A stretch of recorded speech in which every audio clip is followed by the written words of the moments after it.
London, এবং লন্ডনে এটা সর্বপ্রথম এই চিকিৎসাটা শুরু হয়েছে, চিকিৎসা ব্যবস্থাটা।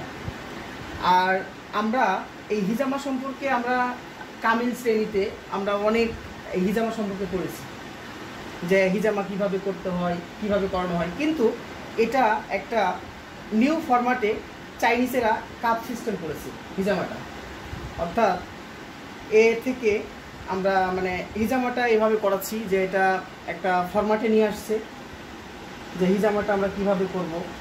তাহলে আপনি বলতে চাচ্ছেন যে আসলে এটা একটা মুসলিম প্রাচীন চিকিৎসা পদ্ধতি, জি জি, যেটা চায়নারা এখন এটাকে নতুন ফরম্যাটে আমাদের সামনে নিয়ে আসছে। জি স্যার, জি স্যার, জি স্যার। তো এই পদ্ধতিতে কি কি রোগের কাজ করে? আচ্ছা স্যার, এই পদ্ধতিতে আসলে যদি আমি বলতে চাই তো বেশি কাজ করে, যদি আমরা বলতে চাই আমাদের শরীরে বিভিন্ন প্রকার ব্যথা, আমাদের শরীরে যে কোনো অংশে যে কোনো অর্গানে যদি ব্যথা হয়ে থাকে, বা আমাদের শরীরে বা আমরা হাড়ে যদি কোনো প্রকার ব্যথা পেয়ে থাকি, এছাড়াও আমাদের শরীরের ভিতরে যদি অ্যালার্জির পরিমাণটা বেশি হয়, বা হতে পারে আমাদের মাইগ্রেনের যদি সমস্যা হয়, এমন হতে পারে আমাদের শরীরে হরমোনাল যদি যে সমস্যাগুলো হয়, হরমোনাল সমস্যার জন্য আমি বলবো যে এই চিকিৎসা ব্যবস্থা অর্থাৎ হিজামা খুবই গুরুত্বপূর্ণ একটা চিকিৎসা ব্যবস্থা। এখন আমি যে পেশেন্টকে হিজামা করাচ্ছি, ফার্স্ট সেশনে করাইছি, আজকে সেকেন্ড সেশনে আমি পেশেন্টকে বলবো, ভাই যে আপনাকে আমি যে সেকেন্ড টাইমে হিজামা করাচ্ছি, তো এই ফার্স্ট টাইম হিজামা করানোর পরে এখন আপনার কেমন লাগতেছে, আপনার যে অ্যালার্জির পরিমাণটা শরীরে কি পরিমাণে ছিল এটা আপনি কি অনুভব করতেছেন? আমার আগে তো হিউজ পরিমাণে ছিল, এখন ওরকম নাই, আগের মতো আর এই গোটাগুলো উঠে না, এখন অনেকটা কমে গেছে। আচ্ছা আচ্ছা আচ্ছা, পেশেন্ট বলতেছে যে আমার শরীরে অনেক গোটা উঠতো এবং আমার শরীর কালো হয়েছিল, অ্যালার্জির পরিমাণটা অনেক বেশি ছিল, খুব চুলকাতো, কিন্তু এখন বলতেছে পেশেন্ট যে আসলে আমার শরীরের অংশ যে কালো হয়েছিল এগুলো কমে গেছে, এবং যে চুলকানির ভাবটা ছিল সেটা এখন নেই। কেননা ফার্স্ট টাইম যে আমরা হিজামা করেছিলাম তখন আমরা নিজেই দেখেছিলাম যে এখানে অনেক কালো হয়েছিল, আমাদের শরীরের অংশগুলো ত্বকের উপরে অনেক কালো ছিল। এখন আমরা দেখতে পাচ্ছি যে তার শরীরে কালো ভাবগুলো দূর হয়ে গেছে। যদি আমরা বলি তাহলে 45% সেটা দূর হয়ে গেছে।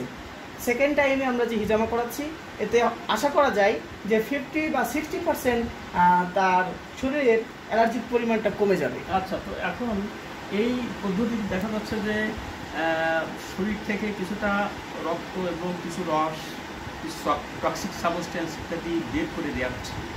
এতে সাইড ইফেক্ট আছে কি?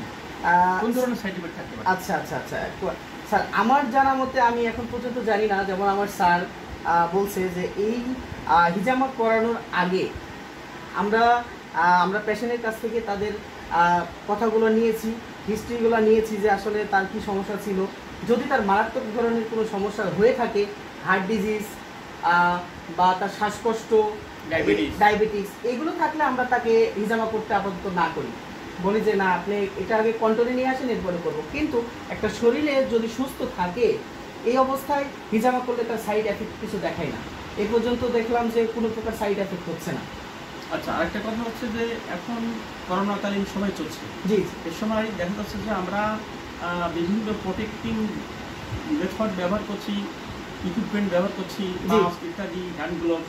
এই অবস্থায় যদি শরীর এই মাইক্রো পাঞ্চিং করার মাধ্যমে হিজামা করা হচ্ছে, এতে কি কোনো ঝুঁকি থেকে যায় না?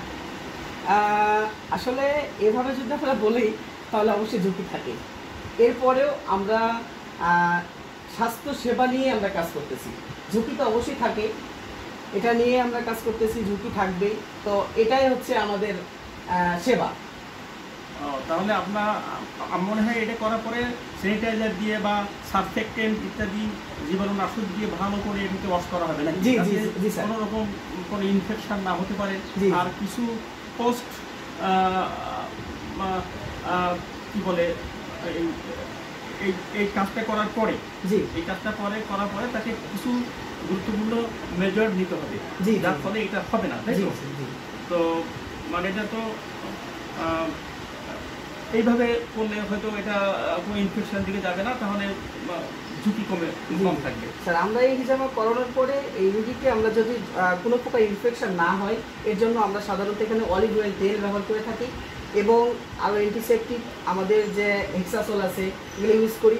তো আমরা যদি বলি হোমিওপ্যাথিক, যেহেতু স্যার আপনি একজন ডাক্তার আমিও একজন ডাক্তার, সেহেতু বলতেছি বা আমি বলবো আর যারা হিজামা করে ওদেরকে বলবো, কারণ আমি নিজে পরীক্ষিত, যারা হিজামা করতেছে তাদের উদ্দেশ্যেও বলতেছি যে আপনারা হিজামা করানোর পরে অ্যান্টিসেপটিক হিসাবে এবং যে আমাদের ত্বকে যে হালকা একটা আলতো দাগ এসে যায় এর জন্য বা কোনো প্রকার জীবাণু যাতে আমাদেরকে অ্যাটাক না করতে পারে এজন্য আমি সবাইকে বা আপনাদেরকে আমি বলবো যে আপনারা calendula mother plus berberis aqua এখানে আপনারা ব্যবহার করবেন, তাহলে আপনাদের কোনো প্রকার ঝুঁকি থাকবে না। দুটো একসঙ্গে না? জি স্যার দুটো একসাথে, calendula plus berberis aqua mother সাথে মিশিয়ে, জি একসাথে মিশিয়ে আমরা এটা যদি আমরা ইউজ করে থাকি আলতোভাবে এটাকে মালিশ করে থাকি তাহলে আমাদের আর কোনো ঝুঁকি থাকবে না।